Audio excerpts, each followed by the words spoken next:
세계대전 이후 전후 처리.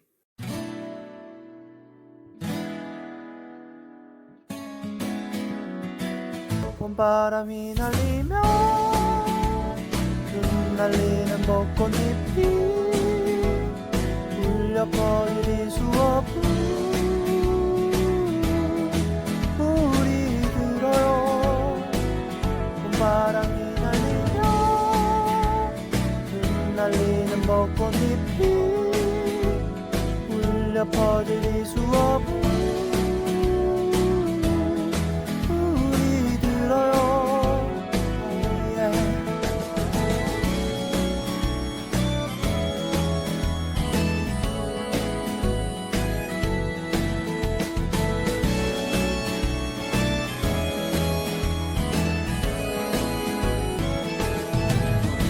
그대여 그대여 그대여 그대여 그대여. 우철쌤의 역사 수업 이제 시작할게요. 여기서 전후 처리란 전쟁 후 처리를 이야기합니다. 1941년 아직 제2차 세계대전이 진행되던 와중에 대서양 회담이 개최됩니다. 이 회담에는 미국 대통령 루스벨트, 영국 총리 처칠이 참가하죠. 대서양 헌장이 이 회담의 결과로 발표됩니다. 전쟁 이후에 평화 수립 원칙을 발표하고요. 영토, 무병합 원칙, 국민의 희망에 반하는 영토 변경 배척, 해양의 자유 인정, 국가들의 정부 형태 선택권 인정, 모든 국가의 평등한 세계무역 참가권 인정, 노동조건 개선, 경제 발전을 위한 국제협력 약속, 무력 행사 포기, 군비, 군사비용 감축 강조, 모든 국민의 안전한 생활수단 확보, 모든 국민의 공포, 결핍으로부터의 자유를 인정한다. 이것이 대서양 헌장의 내용입니다. 대서양 회담에서 결정된 헌장은 하나 더 있습니다. 국제연합 UN 헌장이라는 겁니다. 이 헌장의 내용은 국제연합 UN을 만들겠다, 국제기구를 다시 한번 만들겠다라는 건데요. 그 목적을 살펴보면 국제평화와 그 안전을 유지한다라는 겁니다. 파괴를 진압하기 위한 유효한 집단적 조치를 취할 수 있는 기구이며 평화의 파괴로 이어질 사건으로 우려될 경우 사태를 조정하고 해결하고 정의 국제법을 원칙으로 실천하는 그런 단체를 만들고자 했던 것이죠. 또한 인민평등권, 자결의 원칙을 기초로 국가 간 우호를 높이기 위한 기구이기도 했습니다. 마지막으로 국제 문제를 해결하기 위해 이 국제기구를 만들고자 했습니다.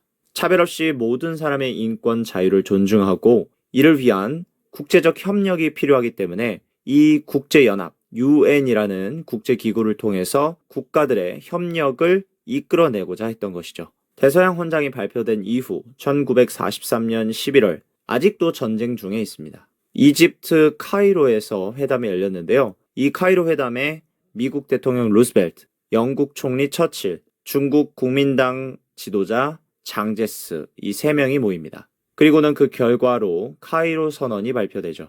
카이로 선언의 내용을 살펴보면 일본이 점령한 만주와 타이완을 중국에게 돌려준다. 한국을 적당한 시기, in due course에 독립시킨다. 그 다음 일본은 무조건 항복하라. 크게 이 세 가지를 강조했습니다. 바로 이 카이로 선언에서 한국에 대한 독립을 강대국들이 약속을 한 것이죠. 시간이 흘러 1943년 12월에 이란 테헤란에서 회담을 다시 가집니다. 여기에는 미국 대통령 루스벨트, 영국 총리 처칠, 소련의 스탈린이 모입니다. 노르망디 상륙작전을 준비하는 회의였고요. 전후 국제안정보장을 협의한 내용이었습니다. 이후 1945년 2월에는 크림반도 남부 지역에 있는 얄타에서 모여 회담을 열었습니다. 미국 대통령 루스벨트, 영국 총리 처칠, 중국 국민당 지도자 장제스가 모였죠. 여기에 결과로 독일에게 무조건 항복을 받은 이후에 독일이 가진 영토를 분할하겠다. 그 방법을 협의했고요. 소련이 아시아 태평양 전쟁에 참전하는 것도 협의했습니다. 단 이 소련이 참전하는 조건으로 독일이 항복한 후 2개월에서 3개월 내에 러시아 제정 시절이 갖고 있었던 큰 영토와 그 권리를 회복시켜 준다라는 조건을 따랐습니다.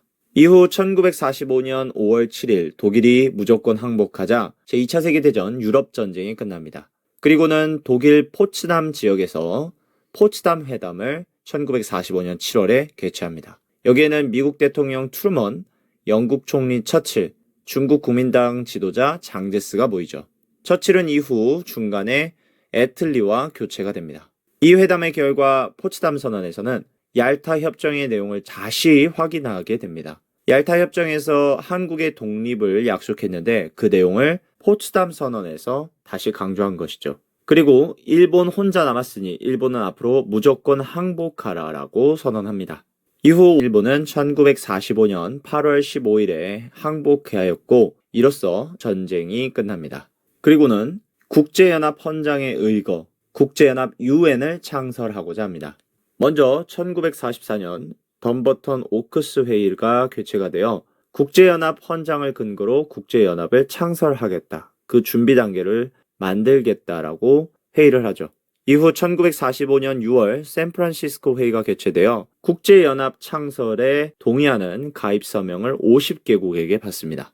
이것에 힘을 받은 국제연합 UN을 1945년 10월에 창설하게 되었죠.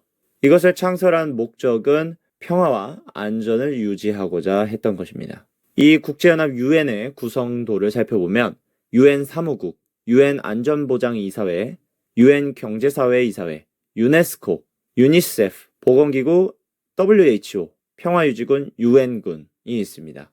바로 이 UN군 덕분에 이제 국제기구는 무력에 개입을 할 수 있는 힘을 가지게 된 것이죠. 우티가 들려주는 역사 수업. 역사는 우철 티철. 다음으로 패전국가의 강화조약입니다. 먼저 1946년부터 47년 동안 진행된 파리 강화회의에서는 이탈리아, 불가리아, 루마니아, 헝가리, 핀란드에 대해서 강화를 체결합니다. 다음으로 샌프란시스코 강화회의인데요. 이건 1951년 9월에 시행이 됐습니다. 주 대상은 일본이었고요. 일본을 영토 제한, 혼슈, 홋카이도, 큐슈, 시코쿠, 일본 열도 주변의 섬으로 제한했죠. 그리고 미군정은 일본을 지배합니다. 일본의 SCAP, GHQ, 연합군 사령부와 같은 것들을 설치해서 직간접적으로 일본을 지배하기 시작했죠. 1945년 9월 2일부로의 일입니다. 이후 도쿄 재판을 개최해서 일본의 주요 전쟁 범죄자, 줄여서 전범을 재판하기 시작했습니다. 다음으로 일본 농지 개혁을 했고 일본 재벌 개혁을 했고 군사력 보호 금지 조항을 넣음으로써 샌프란시스코 강화회의 이후 일본은 다시 한번 힘을 끌어올리기가 어려운 상황에 놓이게 됩니다. 그럼 앞서서 봤던 도쿄 재판에 대한 내용을 봐야겠죠. 1946년 5월 3일부터 1948년 11월 12일까지 진행된 이 재판은요. 정식 명칭이 극동국제군사재판입니다. 이 재판을 한 목적은 일본의 주요 전쟁 범죄자를 처벌하고 싶었던 것이죠. 과정을 살펴보면 극동국제군사재판소에서 전쟁 범죄자를 범죄 종류에 따라 A에서 C급으로 나누어 재판을 했습니다. 여기서 A란 전쟁을 계획하고 시행한 인물이고 B란 전쟁 와중에 인권을 유린하거나 학살을 하는 급수입니다. 재판의 결과에 따라 1948년 12월 23일 A급 전범 도조 히데키 등 여러 명의 전범들이 사형에 처해지게 됩니다. 하지만 30년 뒤인 1978년 10월 27일 날 일본 정부는 A급 전범 중 사형 병사한 자들을 야스쿠니 신사에 합사하기 시작합니다. 이 내용의 문제점은 무엇이냐면 미국과 영국이 힘을 합치고 일본과 전쟁을 했다에 초점을 맞췄기 때문에 아시아 국가들의 의견이나 억울함을 풀어주진 못했습니다. 다음 한국과 타이완 문제, 일본군 위안부 문제, 7.3일 인체 실험 문제, 독가스 등의 생화학적 문제 등을 해결하지 못한 상태였다. 또한 전쟁 책임을 일본 천황과 전쟁에 참여한 관리 재벌에게 두지 않았기 때문에 이 천황과 관리 재벌들은 처벌받지 않았습니다. 그리고 가장 중요한 것은 A급 전범 중 사형, 병사, 병으로 죽은 사람들이요. 이 사람들을 제외하고는 결국 석방합니다. 풀어준 것이죠.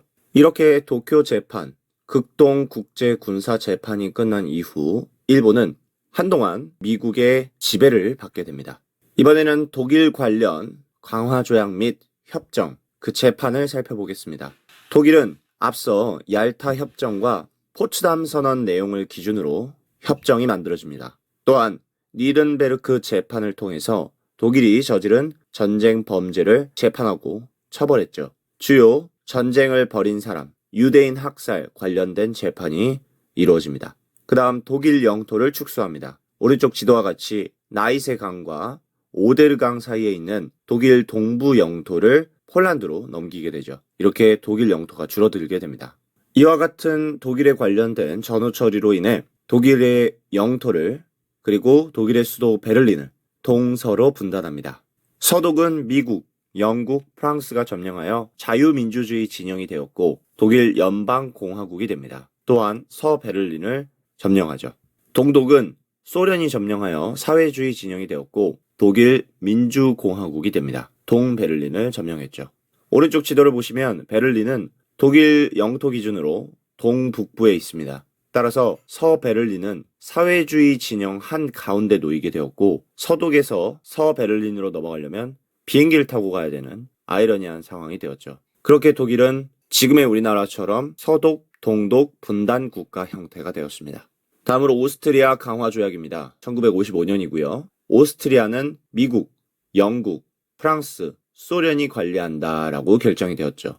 단 앞으로 오스트리아가 중립을 지키는 조건으로 주권 회복을 인정하겠다 결정했습니다. 이로 인해 오스트리아는 상당 부분의 영토가 줄어들었고 지도와 같이요. 또한 유럽에서 중립을 지키는 나라가 되었습니다.